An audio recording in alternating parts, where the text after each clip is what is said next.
자, 어제 6월 7일 저녁, 한국 시간으로 저녁 10시, 11시쯤에 비농업 부분 고용 수치가 발표되었는데요. 이 수치는 매달 첫 번째 금요일에 미국 동부 시간으로 8시 반에 발표하는 지표인데요. 농축산업을 제외한 부문의 이제 고용률 변화입니다. 저번 달인 24년 5월에는 이제 비농업 고용 수치가 월가 예상치에서 크게 하회를 했었어요. 그래서 우리 고용 큰일 났다, 일자리 없다, 이래서 돈 풀어야 되지 않냐 하는 시그널을 보낸 지 한 달 만에 지금 월가의 예상이 19만 명이었는데 27만 명을 상회했습니다. 아주 굉장히 큰 폭으로 상회했죠. 그래서 아니네, 고용 엄청 튼튼하다, 야 미국 아직 살아있다. 그래서 어제 미국 달러 가치가 굉장히 상승했고요. 위험자산인 비트코인 하락했고요. 굉장히 큰 폭으로 변동성이 있었습니다. 자금을 풀 근거가 부족해졌고 유동성이 공급될 확률이 낮아졌으니까 당연히 좀 코인 시장에는 악재라고 볼 수가 있겠죠.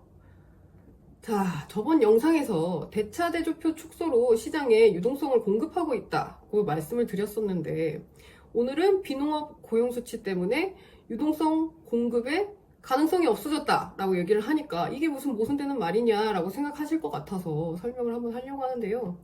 대차대조표 축소는 눈에 띄지 않는 좀 보수적인 방법입니다. 시장의 유동성을 공급하는 아주 보수적인 방법이라서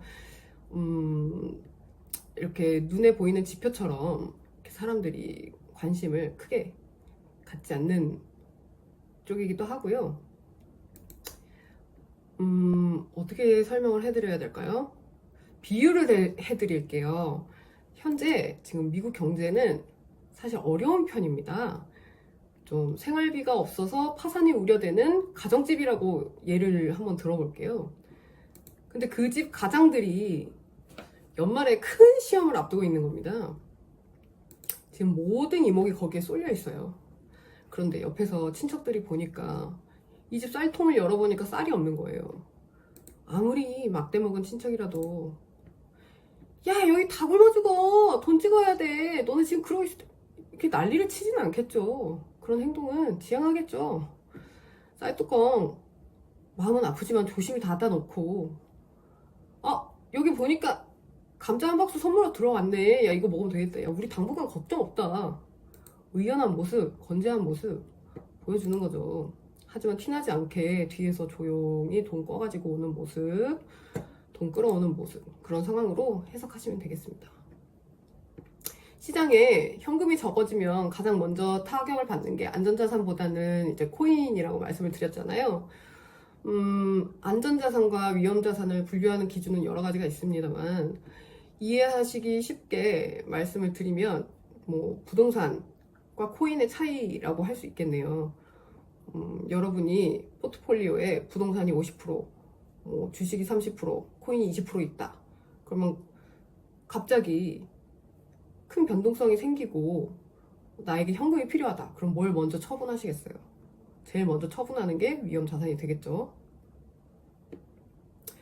부동산 안에서도 자산의 성향과 종목과 수요의 성향에 따라서 또 투자법이 달라지지 않습니까? 예를 들면 이제 아파트랑 오피스텔을 말씀을 드려보면, 또 아파트는 가족을 이루고 이제 아이를 키우고 출퇴근하고 요런 가구가 많기 때문에 이제 학군지 선호 현상이 있고, 출퇴근지 인접 여부, 지하철역 여부, 녹지 치안, 요런 거를 신경을 많이 쓰게 되고, 그런 거에 따라서 이제 가격이 많이 달라지고, 그리고 한번 자리 잡으면 상급지가 아닌 이상 쉽게 이탈을 하지 않으니까 그 변동성이 조금 적게 되겠고요.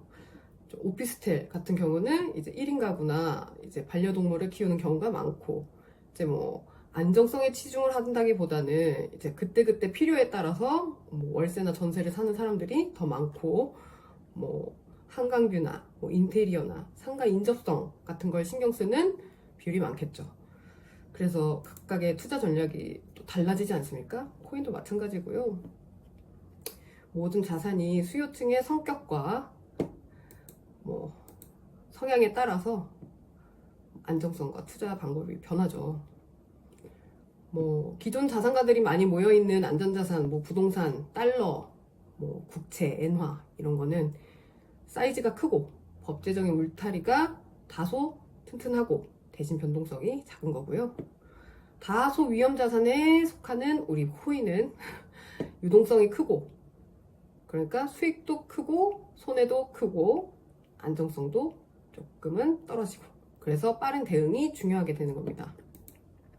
급락했을 때 법적인 보장을 받기가 어렵잖아요.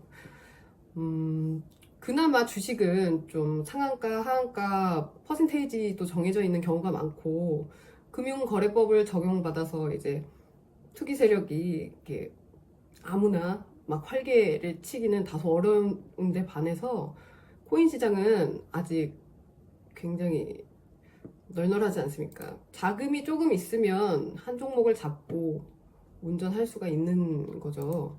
불법 자금의 세탁이 굉장히 용이하던 시절이었다. 과거형입니다. 이것이 이제 7월에 소비자 보호법이 빠르게 시행되는 이유이기도 한데요. 한국 거래소들인데 미국에서 요청이 있었어요. 빨리 너네 시행해라고. 어떤 자금이 들어와 있었는지 대충 이해를 하실 수 있을 겁니다. 자, 그럼 요즘 미국의 헤지 펀드들은 뭘 하고 있느냐? 해외 거래소에서 이제 밈코인 시장에서 활발하게 영향력을 행사하고 있고요. 소기관들이라고 부르죠. 다가올 불장 사이클을 열심히 준비하고 계십니다. 하루에 100% 이상 오르는 코인도 많이 있고, 예전에 이제 호 시절을 좀 떠올리게 하죠. 이제 비트코인이나 메이저 코인들이 덩치가 많이 커져서 또 전통 금융들이 많이 들어와서 예전 모습과는 좀 많이 달라졌잖아요. 대응 방법도 달라졌고, 말씀드렸지 않습니까? 이제 자산 소유자의 성격에 따라서 자산 움직임이 변하고 변동성도 달라지고 일정 성향을 띠게 된다. 그래서 미국 코인, 중국 코인 나눠서 보고 메타를 보는 이유가 그거예요. 그래도 미국 계열이 공부하고 따라가고 지표 보고 하면은 같이 먹기가 참 수월한데요. 심리적으로 흔드는 경우가 없을 수는 없죠. 당연히 자산시장인데 전쟁터 아니겠습니까? 근데 높은 확률로 같이 먹을 수 있고요. 밑도 끝도 없이 덤핑을 하고 튀거나 말도 안 되는 사기를 치거나 그러는 경우는 현저히 적다. 다른 계열보다. 검증되지 않은 잡코인에 몰빵하지 말라고 말씀드리는 이유가 100만원, 1000만원만 사라고 말씀드리는 이유가 그겁니다. 다른 계열은 그런 일이 비일비재 해왔었고 지금도 가능성이 있기 때문입니다. 자, 머리가 왜 이러니? 자, 예전에는 메이저 코인도 눈 감았다 뜨면은 마이너스 90%였던 상황이 있었어요. 요즘은 웬만한 이슈로 그 정도는 가지 않습니다만 코인은 여전히 빠른 대응이 중요한 종목이고, 그런 매매가 몸에 배인 분들이 살아남으셨고 그런 사람들이 자리 잡고 있는 곳이고, 그게 룰로 자리 잡은 모습, 그거는 받아들이셔야 되고 거기에 맞춰서 나도 이제 매매를 해야 되는 겁니다. 호재가 예상되는 코인을 먼저 찾아내서 호재 주수가 나올 때까지 기다리고 있고, 남들이 팔기 전에 내가 먼저 팔아서 손해를 줄인다. 미국 지표 발표가 보통 미국 업무 시간에 있기 때문에 그래서 코인하는 분들이 올빼미가 많은 거예요. 지표 발표 시간에 한국에서 대기 타다가 발표 나오면 바로 매매하고, 생방송이면 지켜보다가 입 뛰는 거, 무슨 단어 나오는 거 다 봐가지고 단어 하나하나에 예민하게 샀다 팔았다 하는 분들이 많은 게 코인 시장입니다. 뭐 주식시장과도 요거는 상통하다고 보실 수도 있겠는데요. 차이점을 보자면 아무래도 전체 자산군의 사이즈 차이가 있기 때문에 거기서 오는 등락폭의 차이가 있고요. 보유자들의 평균적인 성격이 차이가 있기 때문에 대응 방법도 평균적으로 차이가 있다.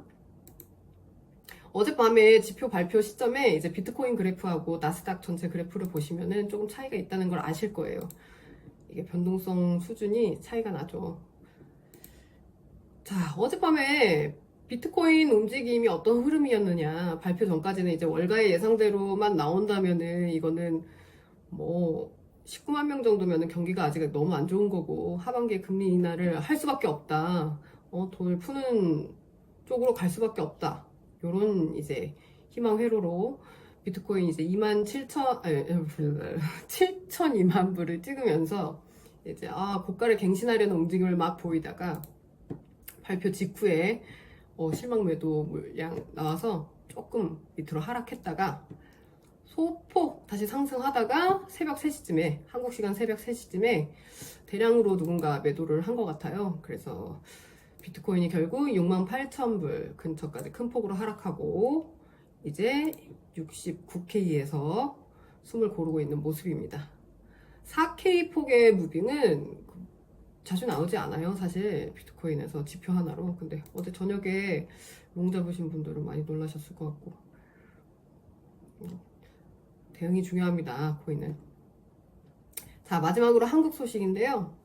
업비트에 테더가 상장을 한다는 소식입니다. 그동안 7월이 가까워 오는데 업비트 쪽에서 너무 움직임이 없어서 이거 어떻게 되는 거냐 생각을 해왔었는데, 7월 중순쯤에 결국에는 좀 김치코인들이라고 하죠.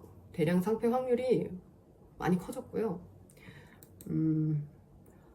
업비트는 아무래도 되게 빗썸보다는 보수적으로 잘 보이지 않게 움직이는 거래소이다 보니까 우회적인 방법을 쓰는 것 같아요. 기존 홀더들 매도를 유인한다고 해야 되나? 테더를 상장해서 이제 자체 전송을 지원하면서 해외 거래소와의 이제 입출금을 좀 용이하게 만드는 모습을 보여주고, 본격적으로 좀 신규 상장을 늘린다든지 아니면 상패 공지를 띄운다든지 해서 이제 고여있던 홀더들의 움직임을 유도하지 않겠느냐. 마켓 메이커들의 흔적이 남아있는 오래된 김치 코인들은 대량 상장 폐지가 일어나지 않겠느냐 하는 것이 뷰이고요.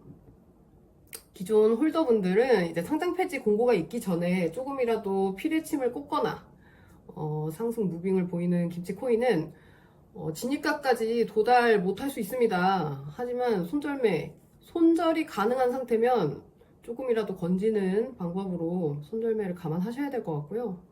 공고가가 뜨면 아래로 쏟을 확률이 굉장히 높고, 상패빔이 있지 않을까 하고 상패빔에 베팅을 하신다면 뭐 개인의 선택이지만, 뭐 비트코인 자체가 이제 상승 무빙을 보여주지 않으면 알트 하나만 그렇게 높게 올라가는 모습은 좀 보여주기가 어렵거든요. 사이즈가 좀 있을수록.